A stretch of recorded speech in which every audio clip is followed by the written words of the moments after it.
பாம்பே போனாங்க. ஹேர்னா என்ன, ரூட்னா என்ன, கலரிங்னா என்ன, தலையிலே உங்களுக்கு ஈகிள் போட தெரியுமா, தலையிலே உங்களுக்கு கூலிங் கிளாஸ் வரைய தெரியுமா, தலையிலே மனித முகத்தை வரைய தெரியுமா? உங்களுக்கு ஒரு ஹேர் கட்டுக்கு 5000 ரூபா கிடைக்கும். 15000 ரூபா வேணுமா? கொஞ்சம் பாப்புலர் ஆகணும். பாப்புலர் ஆனா சும்மா ஆக முடியாது, யாருக்காவது அடிமையா இருக்கணும். அந்த அடிமையா இருந்து அவங்க டெக்னாலஜி எல்லாம் கத்துக்கிட்டு அவங்கள விட டெக்னாலஜியா திங்க் பண்ணும். வெஸ்டீஜும் அதான். உங்களுக்கு 100 ரூபா வேணுமா? வீட்டுக்கு மட்டும் ப்ராடக்ட் வாங்கிட்டுருங்க, 100 ரூபாய்க்கு மேல வராது. 500 ரூபா வேணுமா? உங்களை கூப்பிட்டவங்களை தூங்க விடாதீங்க.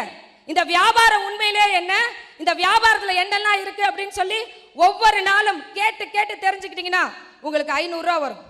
5000 ரூபா வேணுமா? இங்க ராஜன் சாரோட அற்புதமான ட்ரைனிங் இருக்கு, மேனேஜ்மெண்டோட அற்புதமான ட்ரைனிங் இருக்கு. ஒவ்வொரு ட்ரைனிங்கையும் ஒரு நாள் கூட மிஸ் பண்ணாம எப்படி ஒரே ஃபோக்கஸ் ஃபேஷன் டிசைனிங் 5 வருஷம் ஃபோக்கஸ் பண்ணீங்கன்னா 5000 ரூபா ஒரு நாளைக்கு கிடைக்கும்.